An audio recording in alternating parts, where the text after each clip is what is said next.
Olá, galerinha! Prof. Jaque aqui na disciplina de arte. Então a gente vai dar continuidade para o que a gente já viu anteriormente, que é uma história muito conhecida, a história do Romeu e Julieta. Então a gente falou sobre essa história, a gente viu lá, contei um pouquinho para vocês como começou, como terminou, e a gente partiu lá para o Teatro do Renascimento, falei para vocês, e a gente fechou falando sobre essas duas grandes formas teatrais, que é o teatro elisabetano e a comédia dell'arte, né? Então eu vou falar com vocês hoje sobre isso, esse é o nosso tema. O teatro elisabetano. Então assim, corresponde a uma forma de encenação teatral criada na Inglaterra entre os séculos XV e XVII. No final da Idade Média, comumente aconteciam apresentações teatrais públicas feitas por artistas profissionais, além de acontecerem representações também nos palácios, cortes, pelos próprios nobres. O palco no teatro elisabetano teve inovações marcantes, podendo ter até 3 níveis para que várias cenas pudessem ser representadas simultaneamente, e estendia-se até o meio da edificação, de modo que o público pudesse cercá-lo por 3 lados. Então ele usava esse estilo arena, né? Então ele tinha lá a frente, as laterais, e esse palco ele conseguia ter esses direcionamentos, essas direções. O fundo do palco era coberto por uma cortina e o público ficava distribuído na plateia de acordo com a sua classe social. Então, obviamente, né, os ricos e nobres ficavam em galerias especiais com melhor visão do espetáculo. Como o palco era descoberto e as galerias eram lotadas, naquele período, o ator precisava ter uma voz potente, penetrante e expressiva, e esse era o ideal de todos os profissionais do teatro. Então os atores eles tinham que, a gente não tinha na época esse recurso, né, de microfone, toda essa tecnologia. Então ele era só ele por si só, então ele tinha que ter muito gogó, falar muito alto, porque aí se um nobre não escutar o que ele estava falando, né, acabou a tua carreira. Os atores vestiam figurinos coloridos e muitas vezes suntuosos, utilizando também adereços e elementos de cena que eram retirados do palco e incluídos conforme o momento da representação. Além de existirem também guindastes para levantar e soltar cenários.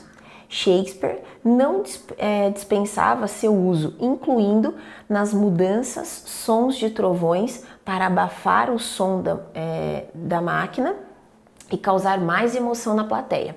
A trilha sonora ao vivo era usada em algumas peças. Então hoje tudo que a gente vê, toda essa evolução do teatro, né, que a gente vai assistir, o ator não precisa ficar gritando, a trilha sonora, quando ele fala assim, nossa, eu acho que tá chovendo lá fora, tem um técnico maravilhoso que tá sentadinho lá e ele só apertou o botão e acontece a chuva.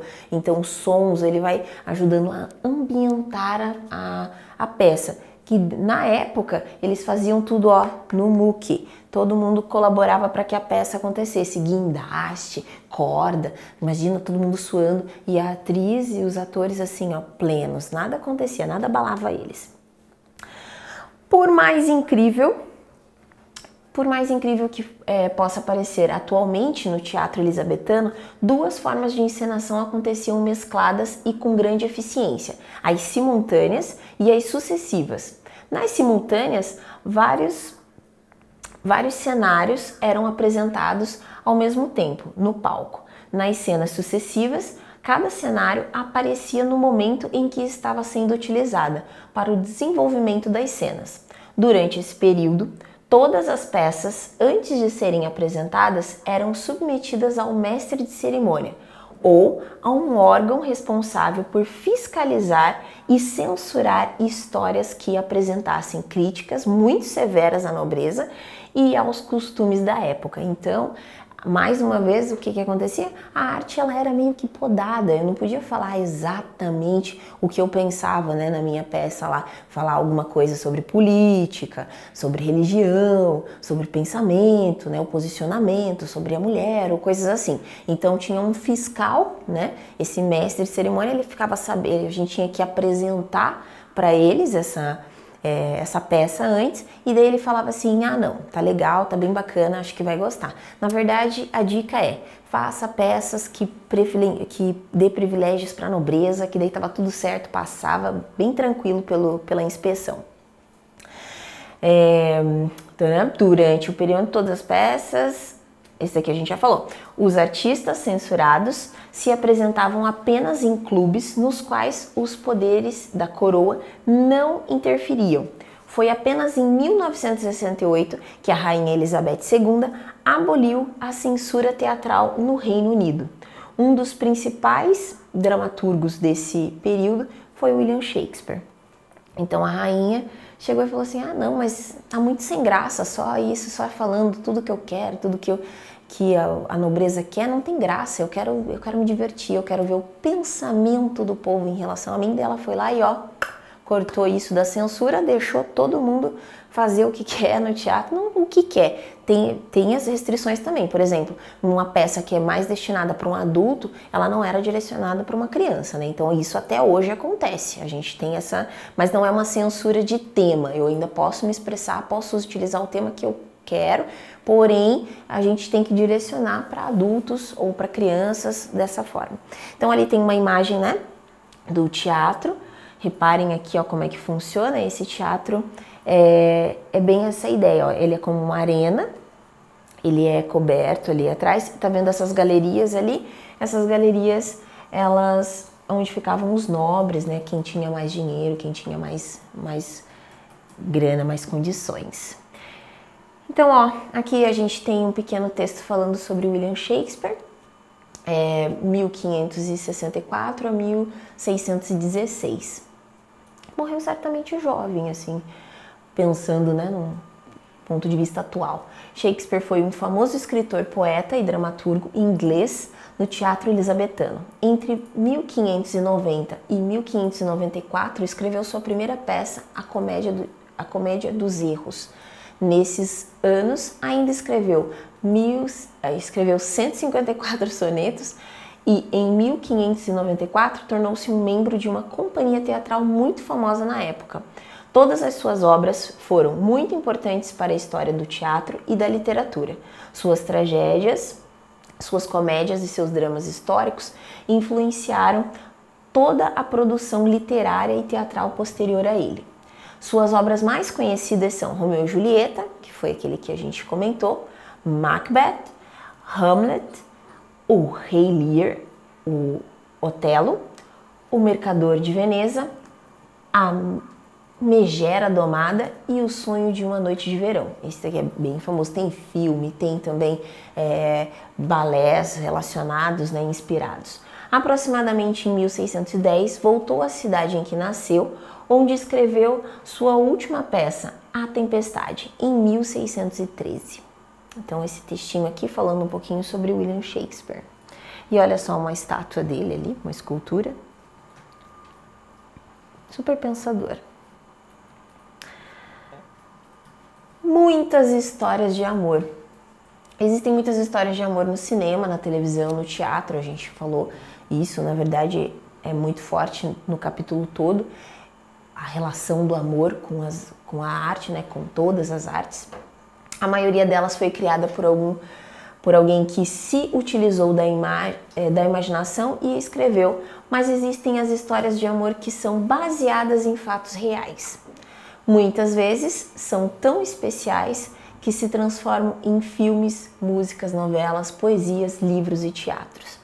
Então, provavelmente, você já conhece alguma história, e quando a gente vai assistir um filme, aparece às vezes assim, ó, baseado em fatos reais. Então, é quando essa história aconteceu, mas a gente dá uma romantizada, a gente melhora alguns detalhes. E até nos filmes que não são filmes de romance, acontece isso. Por exemplo, tem uns filmes que falam sobre algumas catástrofes naturais, como tempestades, tsunamis, que são bem comuns, e alguns acontecimentos que viraram filme, como por exemplo a queda das Torres Gêmeas, né? Virou filme. Então é um acontecimento, foi uma situação que é real, aconteceu mesmo e se transformou em filme. Hachiko, um amor de cão. Um professor encontra Hachiko em um cão abandonado e o acolhe. Os dois têm uma relação intensa de amizade fraterna e cuidado. O cão sempre acompanha e espera o seu dono na frente do metrô, ou permanece nas redondezas sempre aguardando o amigo humano chegar. Um dia o professor morre, mas apesar disso, Hachiko permanece na frente da estação por 9 anos, até morrer. Então essa história, ela é muito bonita e é muito comum os cães, eles têm essa característica, né, de fidelidade, de muito amor e apego pelo seu dono. Então até quando eles falecem, eles morrem, os cachorros eles sentem muito, né? Uma coisa que aconteceu comigo, por exemplo, o meu pai quando faleceu, o cachorro fica lá sentado olhando pro ladinho da cama dele, porque ele se apegou bastante ao dono, né? Então ele sempre fica lá. Não sei se na cabecinha dele talvez ele tá esperando, né? Mas esse carinho, esse amor faz com que ele espere, né? Então essa é uma história que é retratada num filme que se chama Sempre ao Seu Lado. Então é até uma dica para vocês assistirem. É um filme muito bonito, muito gostoso, vale a pena. Com um ator muito famoso, né? Richard Gere. Ele é muito bonito também na época, né? Hoje em dia ele tá mais ou menos. Tá bom? Então, gente, é isso. A gente falou sobre essa história famosa e sobre várias outras histórias que foram encadeando filmes e histórias românticas. Muito obrigada por hoje, pela nossa aula. Espero que vocês tenham gostado. Até a nossa próxima, tá bom? Tchau, tchau. Fiquem bem.